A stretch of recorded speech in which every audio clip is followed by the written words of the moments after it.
How we doing, everyone? I hope you're well. Mr. Boulder here, and I'm back today with another album ranking video for you. And today I'm going to be taking a look at the discography of Floridian Death Metal legends Deicide. Deicide been around since the mid to late 80s. From Florida, like I've just said, like many other great death metal bands. And this has been a discography I've been looking to take a look at for a while, so I'm glad to be finally getting this video done. 13 studio albums to talk about. As per usual, my album ranking videos, only the studio releases of original material, so there won't be the live album on here, and I won't be doing the Amon Feast in the Beast compilation either, because that's just a compilation of their first two demos. So 13 albums to talk about. We're going to get straight into it. Now, these first two albums have really bad reputations, and whereas they may be bottom of the pile, they're not bad albums, because for me, Deicide don't have any bad albums. But these first two I'm about to show have got really bad reputations as being terrible albums. And for me, that's just completely untrue. Not terrible in the slightest. Not brilliant because they're at the bottom, but certainly not terrible. So we are going to kick off with Incinerate Him from 2000. An album's got some decent tunes on it. My main issue with this album and the next album I'm going to show is that the lack of variation in the speed of the songs on these albums. What I mean by that is a lot of songs start really fast but then slow down to a mid-pace, and that happens on a lot of the songs, so there's not a lot of balance with regards to the song structures on this record. A lot of the songs sound very similar, but still some great stuff on this.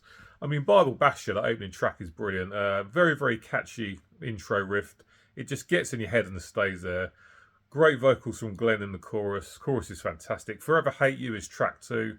Starts off very thrashy sounding. It's almost like a thrash metal song on a death metal album. Again, it slows down when it gets to the verses, and that's still a good tune. Stand in the Flames, track 3. I really enjoy that one as well. And you got some other stuff. Well, it's just okay. Stuff like The Gift That Keeps On Giving. That's a decent tune. Halls of Worship's alright. But then you get to the last two tracks, Apocalyptic Fear, which has got some great riffing that's really catchy. Great vocal patterns in the verses that really stick out in the memory. Refusal of Penance, last track, that's really good as well.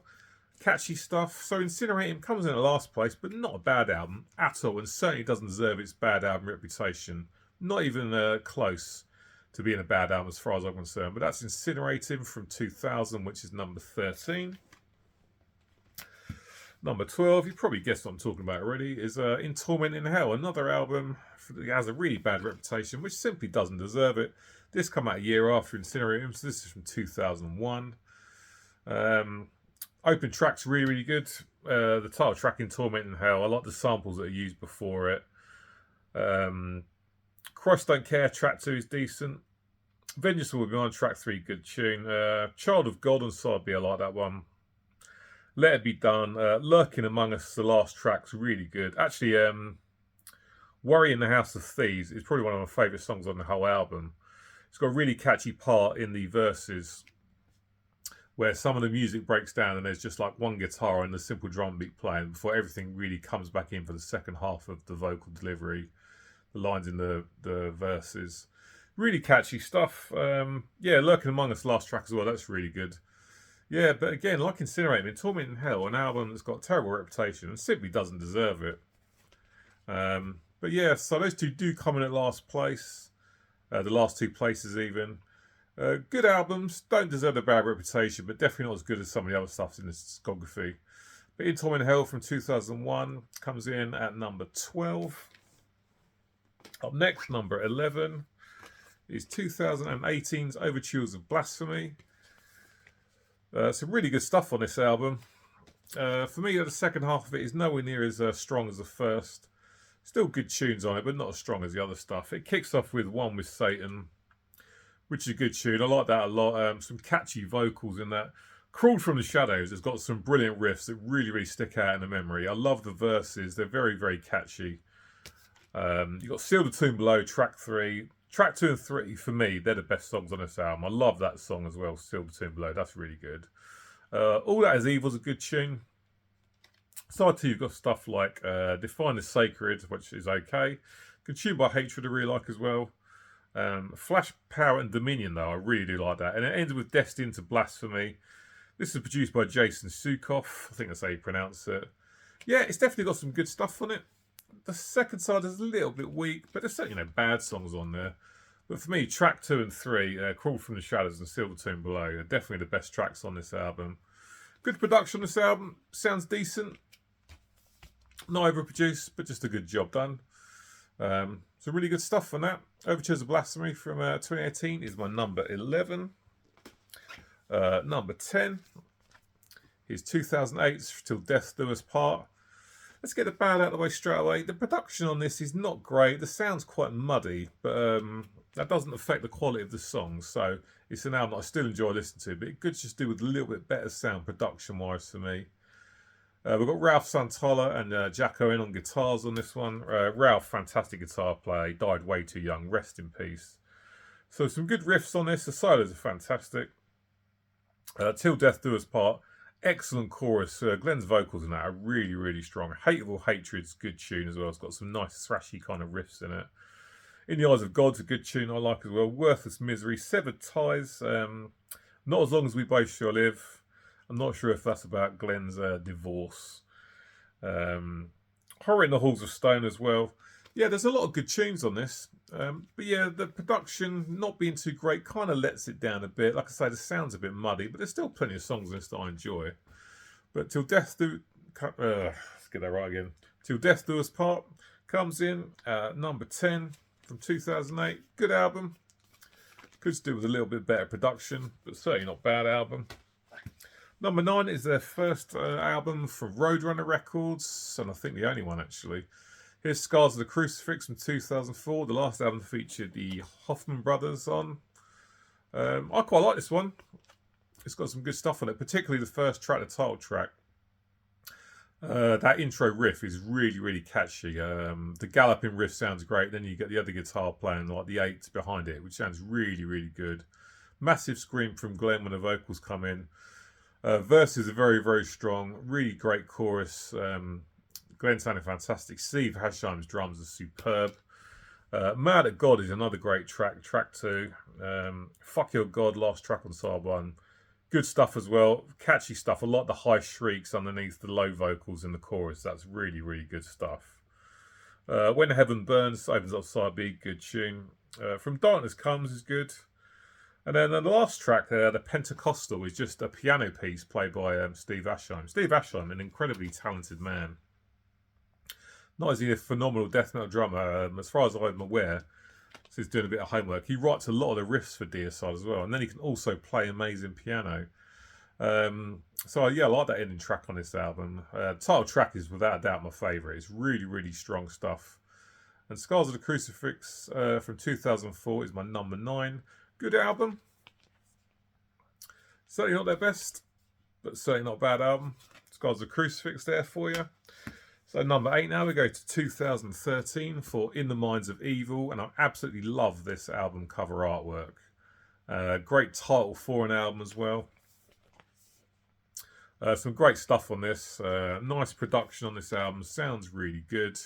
I remember loving this from the moment I first heard it. The first track, In the Minds of Evil, is just brilliant. Glenn's vocals in the chorus when he's screaming In the Minds of Evil just sounds absolutely fantastic. So catchy. Just got to take a quick drink, guys. Though Be Gone, track 2 is good. God Kill, I really like. Between the Flesh and Void, last track on side 1 is excellent stuff. Even the God's Bleed is a good tune. Fallen to Silence, Kill the Light of Christ. The last track though, End of the Wrath of God, is really, really good. Quite slow compared to some of the stuff on the rest of the album. Some excellent solos in that tune. Again, some great vocals from Glenn. Great riffs throughout the entire album. In the Minds of Evil, really, really good album. Enjoyed this one a lot. From 2013 is my number 8. Number 7 now is the brand new album, Banished by Sin, which has only been out about 2 weeks. So first things first, let's address this straight away. There's been a hell of a lot of controversy about this AI-generated album artwork. For me, couldn't give a shit. Artwork means nothing, really. The music is what you listen to. I mean, would it be better with a real piece of art done by an artist? Of course it would, but People losing their mind about this cover artwork. Just don't understand it, to be honest. You don't listen to the bloody artwork, listen to the music. So my original thoughts on this album was, when I first heard it, because I've listened to it about 10 times, I really liked it, but for me it sounded way too overproduced. And whereas I still think it sounds very, very polished, the more I've listened to this album, the less it bothers me. It's quite thrashy, a lot of it, actually. I would like more blast beats from Steve Ashheim personally on this album. There's a bit of a lack of blast beats, but the riffing is really, really good. Solos are great as well.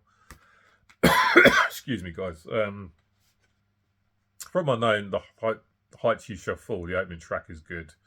Doomed to Die, some great riffs in that. I really enjoy it. Sever the Tongue, fantastic chorus. Glenn's vocals are absolutely amazing. Bury the Cross with Your Christ, again a song with some great riffs in it. Ritual Defied, great tune. Failures of Your Dying Lord is absolutely fantastic. A Trinity of None, I Am I, The Curse of Death, and The Light Defeated.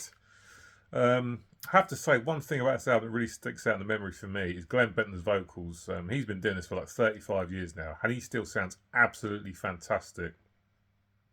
The guttural lows are really low. The high sort of shrieks that they double track together sound fantastic. And for me, this album is really, really good. I still find it a little bit overproduced, but an overproduced album is better than an album with a shit production, of course. Yeah, it's quite thrashy in places. I could do a little bit more of the death metal on this one, but it's still really good. I still really enjoy it.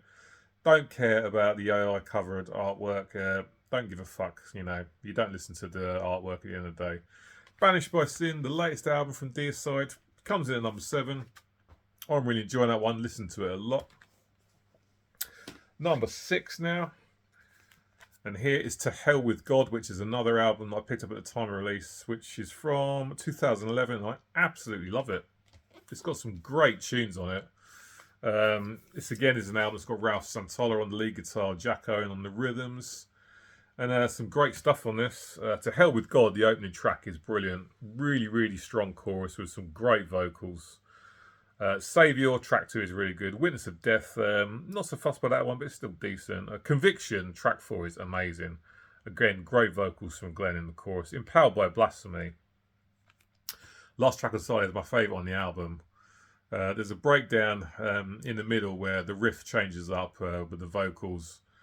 The vocal lines matching the riffs, and it sounds really, really catchy. It really sticks out in my memory. It's a proper hook. It's a great tune. Probably my favourite on this album. Side 2, you've got Hanging Agony Until You're Dead, which is a bit of a cheesy title, but it's still a good tune. Into the Darkness You Go, penultimate track is good. And then How Can You Call Yourself a God at the end, last track is great. Again, a good chorus, Glenn sounding fantastic. The drums from Steve Ashheim on this entire album are absolutely phenomenal. That guy is such a great drummer. A very, very talented man. Great guitar work, of course some great riffs from Jack Owen, and Ralph Santola's leads are amazing. It's a really good album. Definitely check this one out if you're one of those people who only listens to the early albums and haven't bothered to check out any of the latter stuff, because this is really good stuff. To Hell With God comes in at number 6. So now we're getting to the really good stuff. These top 5 are all absolutely essential Deicide albums as far as I'm concerned. So number 5, I'm going to go with Serpents of the Light from 1997. Very, very stripped back production on this album. Doesn't sound anywhere near as polished as the album that come before it. But it sounds fantastic. I really enjoy the stripped back production. It doesn't hurt the album at all. This album kicks off with 3 absolutely amazing songs, one after another. You've got the opening track, the title track, Serpents of the Light. Some amazingly catchy riffing from the Hoffman brothers. The vocal patterns in the verses are a hook. Glenn Benton's scream in the chorus sounds absolutely fantastic. Just a great track. I love the solos as well. Bastard of Christ up next is brilliant. That is really vicious sounding song, actually. One of my favourites on this record, no doubt about it. Blame It On God, track 3, really, really good. This is Hell We're In, track 4. That is another great track with some very, very good riffs. Great drums from Steve, as always. Slave to the Cross kicks off side 2, which is a good tune, but if you listen to that and Blame It On God back to back, they're pretty much exactly the same. The vocal patterns during the verses are pretty much identical, and in the choruses, so they've kind of self-plagiarised themselves for that one. Believe the Lie on track 2, side 2 is good. The Truth Above, good songs. Yeah, a couple of the ones towards the end of the album, not as strong as what comes on side A, but still good stuff. The Serpents of Light comes in at number 5. Stripped back production, fantastic songs. Like I say, the opening 3 are absolute beasts. Serpents of Light comes in at number 5. Now, what we have next is an album that's an absolute beast. And what I mean by that is there's a lot of people out there that are of the opinion of after the Hoffman brothers left Deicide, they haven't put out any decent albums or any decent music. And this album is proof that those people are talking absolute bullshit. Because number 4 is The Stench of Redemption, which came out in 2006. The first album to feature Jack Owen and Ralph Santola on the guitars. And it's just an absolutely phenomenal record. Incredibly heavy. Loads and loads of fantastic riffage. Steve's drumming, it's absolutely amazing. Great solos from Ralph. And proof that there is life after the Hoffman brothers. This album is an absolute powerhouse. Kicks off with the title track, Stench of Redemption, which is a good tune. Death to Jesus is just absolutely vicious. Great vocals from Glenn in the chorus. Desecration, superb riffs on that track. Crucified for the Innocents is a good tune. Walk of the Devil and the Dreams You Behold, again, it's a great tune. Homage for Satan kicks off side B. So many amazing riffs in that song. Love the vocal patterns in the verses and the chorus. Glenn, again, sounding amazing. Not of This Earth, good tune. Never to Be Seen Again, not so fussed by that one, but still decent. And it ends with The Lord Sedition, which has got just some insanely fast blast beats from Steve Asheim. Great vocals, the riffs are great, the chorus is catchy. It's just a fantastic way to end an absolutely fantastic album, which for some reason, some people who are Hoffman Brothers fans just don't want to know about, and they're absolutely missing out, because The Stench of Redemption from 2006 is my number 4 Deicide album. It's an absolute beast. And if you haven't heard it, I can't recommend enough that you give it a listen, because it's just absolutely fantastic. There's only one slightly weak song in it, but even that's decent. So into the top 3 now. Another quick glug of coffee. And up next for me is 1995's Once Upon the Cross, which I featured in one of my underrated albums videos, because for me this one doesn't get talked about anywhere near as much as the first 2. And it's really good. This is produced a Morris sound by Scott Burns, so this album sounds absolutely phenomenal. Good production without sounding overproduced. It's just brilliant. I can't say enough good things about it. I mean, the opening track, Once Upon the Cross, that's that sample at the start of it before everything comes in, and it's all guns blazing, blasting away, great riffs, fantastic chorus, Christ Denied. I love the riffs in that tune as well, that's fantastic. When Satan Rules His World, great tune. Kill the Christians, track 4. That chorus is just absolutely insane, really, really brutal and nasty sounding. Amazing vocals from Glenn. Trickle Betray closes out side A, that's really good. They Are the Children of the Underworld opens side B. That is just absolutely fantastic. That song is brilliant. It's one of my favourites on this album, no doubt about it. So many great riffs. Steve's drums are great. A very, very catchy chorus. Behind the Light Those Shall Rise, decent tune. To Be Dead, another great tune. Ends with Confessional Rape. A track with some great riffs in it. Great vocals again from Glenn. The solos are good as well. It's just brilliant, absolutely brilliant stuff. Deicide's Once Upon the Cross from 1995 comes in at number 3. An essential album, no doubt about it. Just brilliant, brilliant stuff. Coming in at number 2 is their debut, the Self-Titled from 1990. I love the raw sound of this album. This album's well produced, but it sounds incredibly raw, and it definitely helps with the evilness and the nastiness of the album. Just absolutely fantastic stuff. Kicks off a Lunatic of God's Creation, which I think is about Charles Manson and his followers. The opening riff is just very catchy. I know it as soon as I hear it. It's just brilliant, brilliant riffing from the Hoffmans in that. The vocals from Glenn are fantastic. Sacrificial Suicide, absolutely phenomenal stuff. Really brutal. Oblivious to Evil slows things down, but still has some amazing riffs. The guitar tone on this record's amazing as well. Dead by Dawn is an absolutely fantastic song as well. Sacrificial Suicide, I forgot to say actually. After the chorus, there's that kind of breakdown where things change, and Glenn singing the vocal lines, and they rhyme really, really well together and sound amazing. It's such catchy stuff. It's a real hook to that tune. Side B opens up with the title track of the band Deicide. That's another great tune. Carnage in the Temple of the Damned. That's about the Jim Jones cult. It's just brilliant. When you have that spoken word part where it says, "Forgive me, Father, for I have sinned," and then Glenn screams, "You will never sing again." Just amazing stuff. Such a great tune. So many great riffs in that song. Day of Darkness is great. I know I'm going to butcher the name of this last song, because I think I always do. Crucifixion. I've got it wrong, but I don't care. That is, again, another absolutely amazing song. Some great riffs. Glenn sounded fantastic. Steve Ashline's drums are absolutely pulverising. Just an absolutely brutal album. Deicide's debut from 1990. The Self-Titled is my #2 Deicide album. Absolutely amazing stuff. So, of course, just one more to go. An absolutely punishing record. I mean, this only just beats the debut into first place as far as I'm concerned. Legion from 1992. Just amazing. If I want to listen to something that's absolutely punishing from start to finish and is over and done with in half an hour like this album is, it's just over 29 minutes long. This is the album that I gravitate towards. It's just phenomenal stuff. Very, very technical. Steve Ashline's drums, again, amazing. Just what a drummer. The riffs from the Hoffman brothers are fantastic.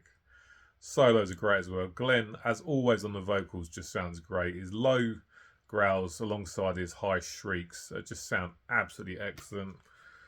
First song, Satan Spawned the Cacodemon, is just absolutely amazing. The vocals in that chorus are so harsh and so brutal. Just amazing. Dead But Dreaming up next, track 2. Absolutely amazing. That opening one too are just like a couple of punches to the face. Repent to Die, brilliant track. Trafixion, which is another album, word I think I've got wrong, but you know what I'm talking about. Another great track. Brilliant, brilliant stuff. Side A is all killer. Those first 4 songs, just absolutely phenomenal. And side B is exactly the same. Behind the Prophet, No Lord Shall Live, great stuff. Holy Deception, that's a great tune. In Hell I Burn, vicious, vicious stuff. I love the chorus, the vocals in the chorus. The patterns of the vocals in the verses are also very good. Great riffs. And it ends with the absolutely brutal Revocate the Agitator. And when Glenn's chanting that halfway through the song, where he's repeating it and increasing the intensity every time he says it, it just sounds amazing. And of course he does it at the end as well, where he's just barking it out, and it just sounds amazing. What a way to end this album. Great riffs on that song as well. It just sounds brutal, nasty, frantic, ferocious, and it's just absolutely fantastic. And Deicide's Legion is my #1 Deicide album from 1992. Absolutely essential. I mean, to be fair to me, the first 3 of this discography are absolutely essential, but this is my #1, no doubt about it. Deicide's Legion from 1992, my favourite Deicide album. Just brilliant stuff, over and done within half an hour. Brutal, nasty and vicious, and it's just phenomenal stuff. Absolutely essential death metal. If you're into death metal and you don't have this, your collection is naked without it. So there we go, guys. I hope you enjoyed that. I've been really looking forward to getting this Deicide album ranking done. And it's been great going back to all these albums and listening to them again. No bad albums, like I say. A couple of weak ones towards the bottom of the pile, but they're still decent to listen to. But yeah, the top 5 are without doubt where it's at for me. Just absolutely phenomenal stuff. But there's other great albums that you should definitely listen to if you haven't, like To Hell With God, The Stench of Redemption, In the Minds of Evil. There's great stuff across this entire discography. So, as always, guys, jump in the comment section. Let me know what you think about this ranking. And feel free to leave your ranking in the comment section, because I always like to chat with you guys in the comment section. I should be back with you next week with a collection update. So, until then, as per usual, thanks for watching, and cheers, take care, and I'll see you later.